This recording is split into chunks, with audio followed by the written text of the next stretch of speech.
Welcome to Tech in the Car. Today, Audi announced a brand new 2023 Audi RS3 Performance Edition. Why, Audi? Why? Why did you do that? You can't even deliver the cars that people have ordered from last year, and now you're bringing out Performance Edition.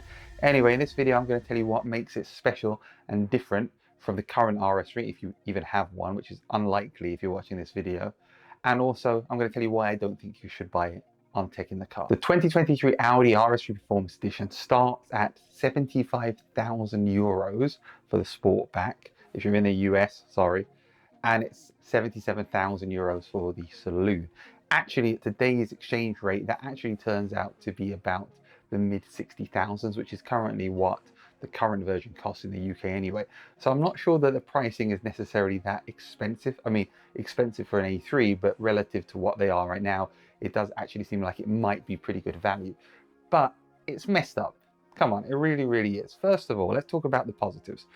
It's got a 300 kilometer an hour, 186 miles per hour top speed, which is slightly faster by a few miles an hour than the dynamic version of the current RS3. And it's available in some limited colors as well. Nogaro Blue, which is a famous Audi heritage color, Daytona Gray, Arrow Gray, no idea what that color is.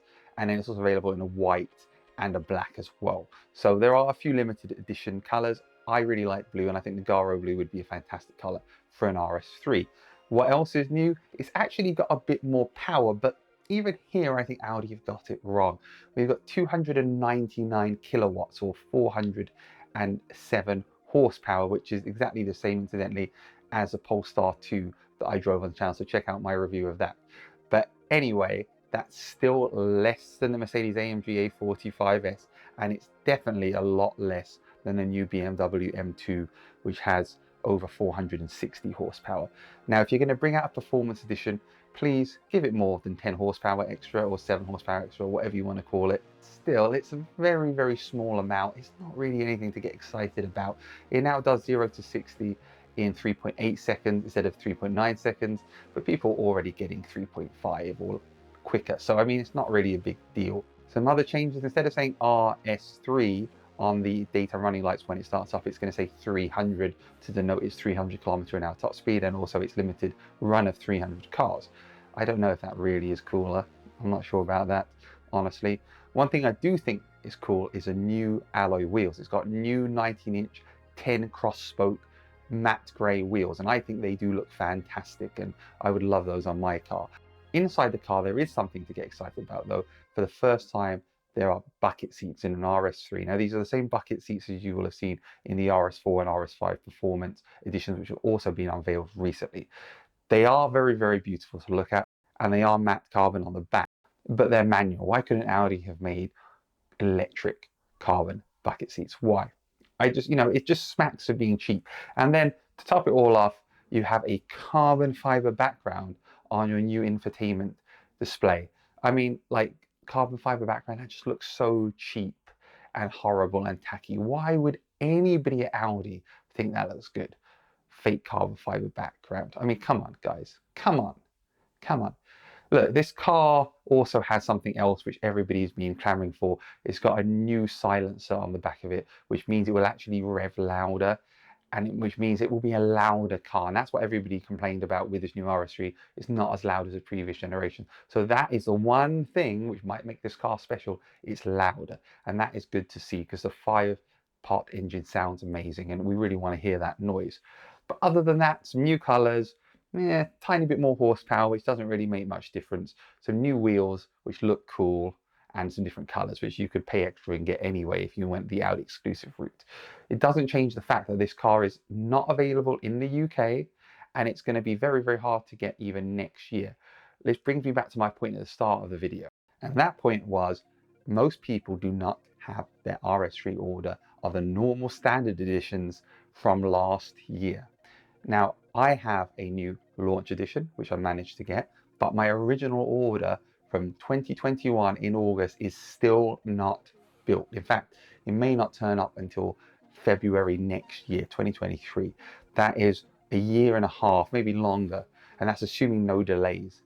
Audi are being really, really sneaky. They've got record profits, record sales, and they can't deliver their cars. This is not a good service. This is not something which makes you like the fact that they're doing it. Yes, they're a business, but businesses supply the products that they sell. They don't make you wait a year and a half or longer for whatever you wanted. I know I'm not the only person in this situation, and of course it's not just the RS3, it's many other models as well. In fact, the reason why Audi said the new RS3 won't be available in the UK is because they can't make enough of them. They've got production issues, which they do. That's not in doubt at all. Now, what does that mean in the scheme of things? Well, it means that we're going to have a limited edition RS3, which will be available in Europe and maybe even the US eventually at some point next year, which has slightly more power, a cool wheel design, but is still much less of a performance car than its competitors from Mercedes and BMW. Yes, I know in drag races the RS3 is faster than the A45S, but come on Audi, give us something to be excited about, not something which we're just milking for some extra money when you can't deliver on what you're doing. I don't agree with how it's working. Now, what about those orders I mentioned from last year? They are obviously eventually coming. I'm doing air quotes because I see it when I believe it. If you've ordered one, there is some good news. It seems like cars which are being built towards the summertime do have some features which were removed from the Vorsprung. Nothing exciting like the 360 camera, but wireless charging seems to be in there, something which was removed at one point. And who knows, maybe by the time the cars do come next year, Audi will have put back some of that stuff they've taken away. But overall, you know, the RS3 is a fantastic car. And please do check out my review of my own car, what I like and what I don't like, and also watch my other content on it. But overall, Audi have made a great car. They just can't deliver on their promises of orders. And ultimately, the car company lives and dies by producing cars for its customers. If it can't do it, it's not doing a good job. Let me know what you think down below in the comments of the new RS3 Performance Edition. Would you have the Sportback? Would you have the Saloon? Or do you think it's, just like I said, a move from Audi, which is really greedy? And if you have any questions about my own car, feel free to leave them down below. Thank you very much for watching this video. Please do give it a like and please check out all my other content on the channel.